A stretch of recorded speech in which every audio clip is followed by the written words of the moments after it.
welcome to my YouTube channel. My name is Koketso, also known as Angelo. In today's video, we will be talking about habits that I've picked up ever since I started living in Japan. On the first spot is no shoes in the house, right? So in Japan, when you get into a house, at school, at the gym, you leave your shoes by the door in what they call a genkan, and then you put on your indoor shoes. So your outdoor shoes are not allowed in the house. That is the case at my place.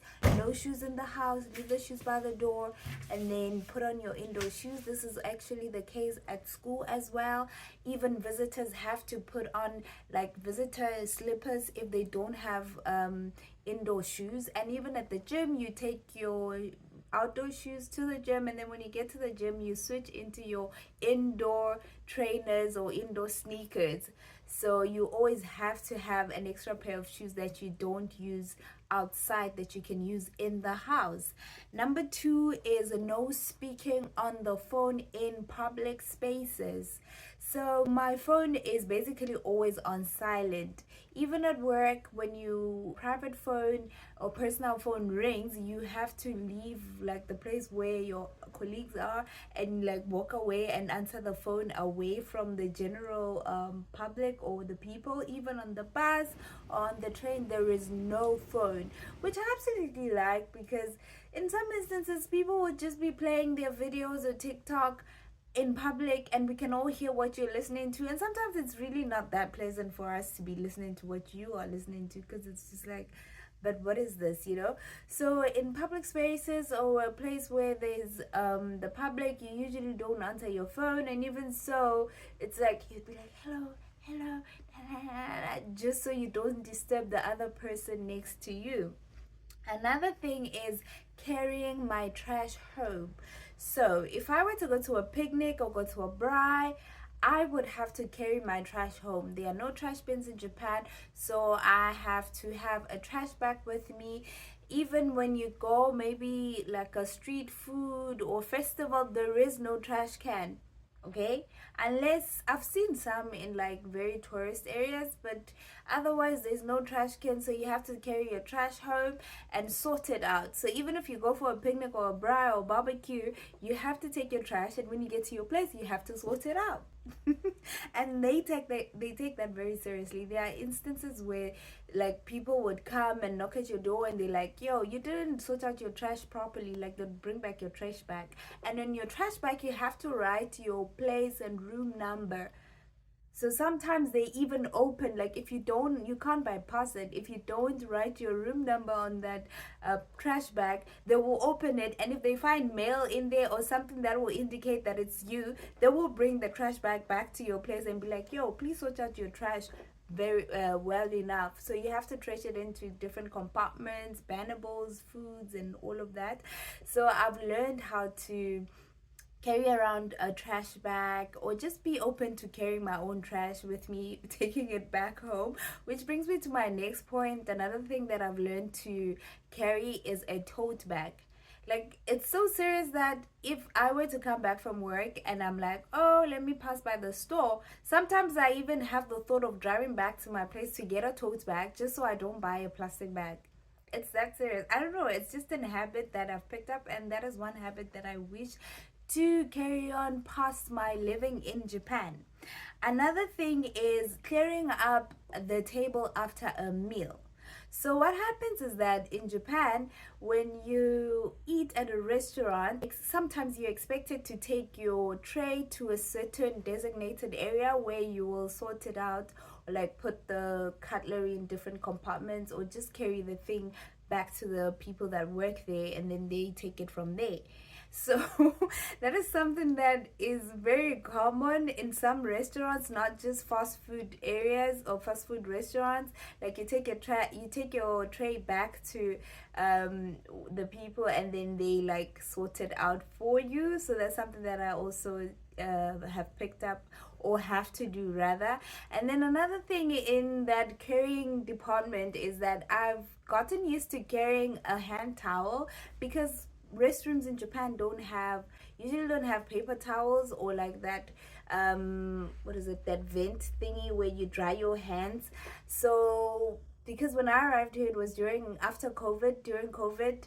Well, it was during COVID in Japan and after COVID in all the other countries. So during that time, the hand dryers were not working. Recently, they've started to be functional, but also at school or at a restaurant, sometimes you have to carry your own hand towel, just so after you wash your hands, you use the hand towel to wipe your hands. Especially at school, there are no paper towels, there's no dryer, so you have to like have a paper towel with you, and it's just weird, man. I think it's also a functional, because it's just weird. You wash your hands and then you like dripping all over or whatever. So I think that is something that I would also like to continue after I leave Japan.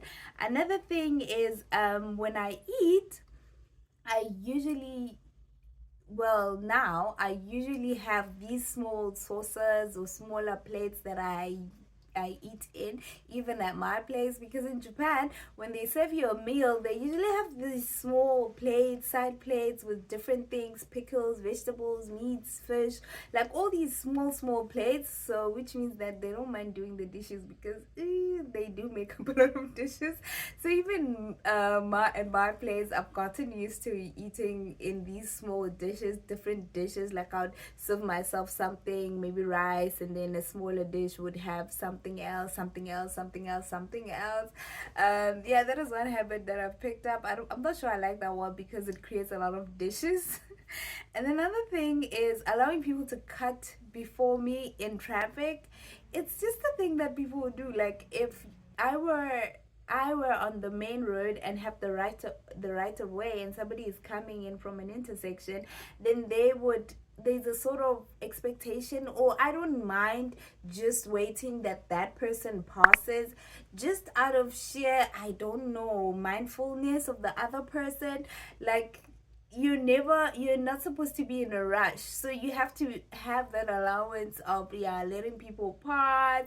And even so, you bow in your head, you do the whole thank you, if they give you right of way, or just the thank you. And there's another thing that people do when they cross the pedestrian crossing or zebra crossing. They put up their hand and they like they run, like they do a young dog, to show you that, oh, I'm considerate that you might be in a hurry. So they run across, and then when they get to the end, they do the young bow, which is kind of like, that's nice, I guess. And that brings me to my next point, that a lot of Japanese people do is bowing or saying thank you a lot. So oftentimes you would be thanked for things that at the beginning I used to be like, but you shouldn't be thanking me for doing my job. It was my job. It is my job to do this. So I did my duties. You don't have to be thanking me for doing this, because I get paid for this, But it's just something they do. Thank you for your work. Thank you for helping. Thank you for this, which at first was weird for me to also accept, because it's like, no, but it's something that you have to get used to accepting and used to saying. And there's the whole saying thank you after each lesson. The students say thank you, like they stand up and do a whole greeting where they're like, oh, thank you for the lesson, like in unison. So there's that also infiltrates into a lot of the behaviors or the lot of values that Japanese people do tend to have. The whole "iraishaimase," when you get into a shop, there's this whole greeting they do, "iraishaimase." And some people have told me that because they didn't know what it means, when the shopkeeper would say this, then they would also say the same thing back to the shopkeeper. Which basically means welcome. I'm pretty sure there's some shopkeepers that are hearing foreigners going "iraishaimase," and they're just like, what is this? And then another thing is standing in line. So not minding being in line, because you will stand in line. That means there are millions and millions of people in this country. You will stand in line, especially in big cities. You'll stand in line to get on the elevator, on the escalator. You'll stand in line to go into a restaurant at certain times, sometimes not even at peak hours. There's just a queue, because it's a queue. So I've gained the patience to stand in line and to be okay in being in line. And sometimes the lines go like there's like an hour an hour waiting time to get into a restaurant. I remember the other day when we were on a trip, we stood in line for like 40 minutes to get into a ramen shop.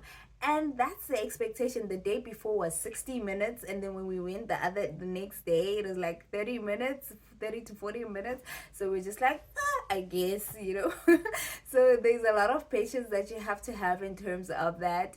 Not only that, there's also in big cities usually, or in the city usually, when you get onto the escalator, you have to stand on one side of the escalator to allow people to move freely on the other side of the escalator. So there's a lot of patience and mindfulness that goes into being in Japan. And yeah, those are the habits that I've picked up since I've arrived in Japan.